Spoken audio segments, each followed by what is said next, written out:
सुप्रभात। आप सभी छात्र छात्राओं का स्वागत। तो हमने मन एक कविता पढ़ी है ना। तो इसके कवि है विकास परिहार जी और ये विधा का प्रकार है हाइकू। तो आज हम मन इस कविता का स्वाध्याय देखते हैं।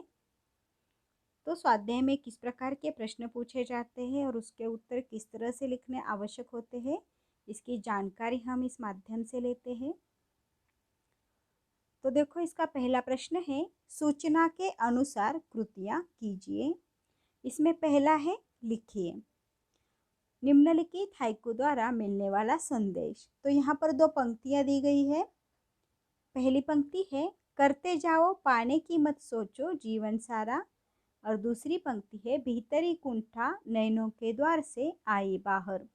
तो इन पंक्तियों से कवि क्या संदेश देना चाहते हैं, यह संदेश हमें यहाँ पर लिखना आवश्यक होता है।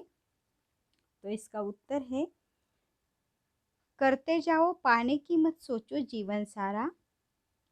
कवि यहाँ यह संदेश दे रहे हैं कि हमें पूरा जीवन काम करते रहना चाहिए।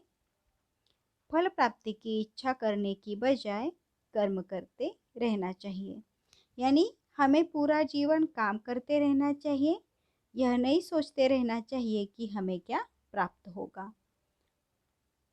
दूसरा प्रश्न है, भीतरी कुंठा नैनों के द्वार से आए बाहर। तो इस पंक्ति के माध्यम से कवि यहाँ यह संदेश दे रहे हैं कि जब दुख आंसू बनकर आँखों से बहते हैं, तब यह मानना चाहिए कि कुंठा नैन रूपी द्वार से बाहर आ रही है।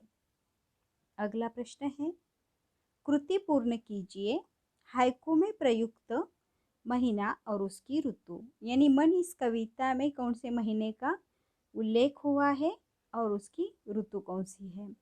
तो इसका उत्तर है, हाइकू में प्रयुक्त महीना फागुन है और उसकी ऋतु बसंत है।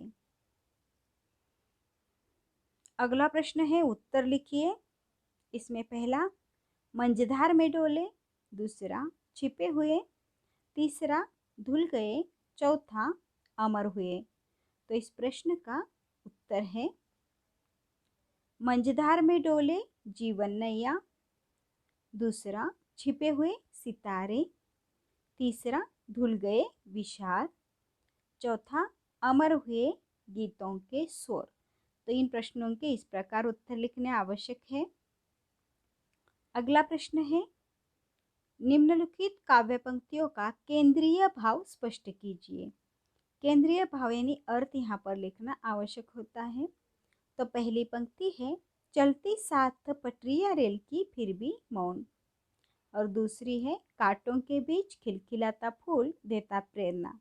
तो इन दो पंक्तियों का केंद्रीय भाव यहाँ पर लिखना आवश्यक है।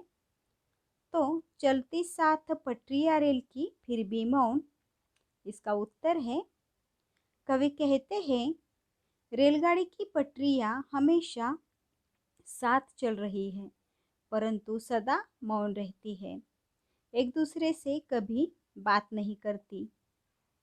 यह कवि यह संदेश देते हैं कि हमारे शुभचिंतक लोग दिखावा नहीं करते बल्कि हर परिस्थिति में हमारा साथ निभाते हैं और आवश्यकता पड़ने पर हमारी सहायता करते हैं। दूसरी पंक्ति है, कांटों के बीच खिलखिलाता फूल देता प्रेरणा। तो इसका केंद्रीय भाव है, गुलाब का फूल सदैव कांटों के बीच ही होता है, लेकिन वह उसकी कोमलता व सुगंध नहीं छोड़ता। फिर भी उसकी सुंदरता में कोई कमी नहीं आती और गुलाब हमेशा खिलखिलाता रहता है। हमें जीवन में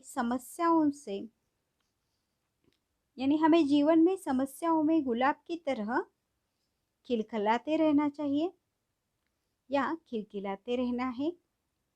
विपरीत परिस्थितियों में भी आत्मशक्ति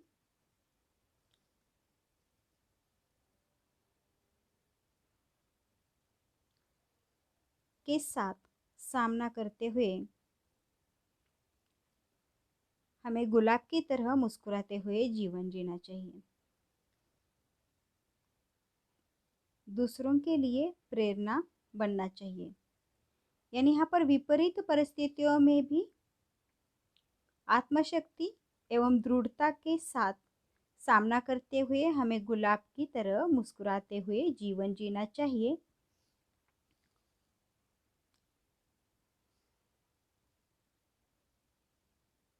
दूसरों के लिए प्रेरणा बनना चाहिए। तो इन पंक्तियों का इस तरह से केंद्रीय भाव लिखना आवश्यक है।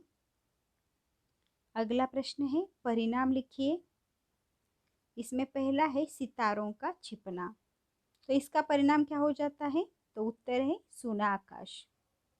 दूसरा है तुम्हारा गीतों को स्वर देना, और इस वजह से परिणाम क्या होता है? उत्तर है गीतों का अमर होना। अगला प्रश्न है, उचित जोड़ियां मिलाइए। प्रश्न है मछली, दूसरा गीतों के स्वर, तीसरा रेल की पटरियां,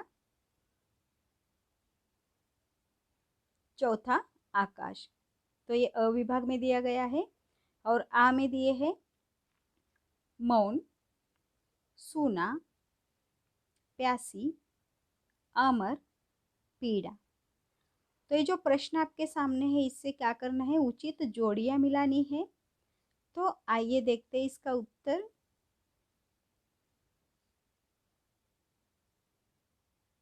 उत्तर है मछली, प्यासी, दूसरा गीतों के स्वर, अमर, तीसरा रेल की पटरियां, उत्तर है मौन, चौथा आकाश, और उत्तर है सूना। तो इस प्रकार जोड़ियां लिखनी आवश्यक है। तो यहाँ पर हमारा स्वाध्याय जो है वह समाप्त होता है। तो फिर मिलते हैं अगले लेक्चर में। तब तक के लिए धन्यवाद।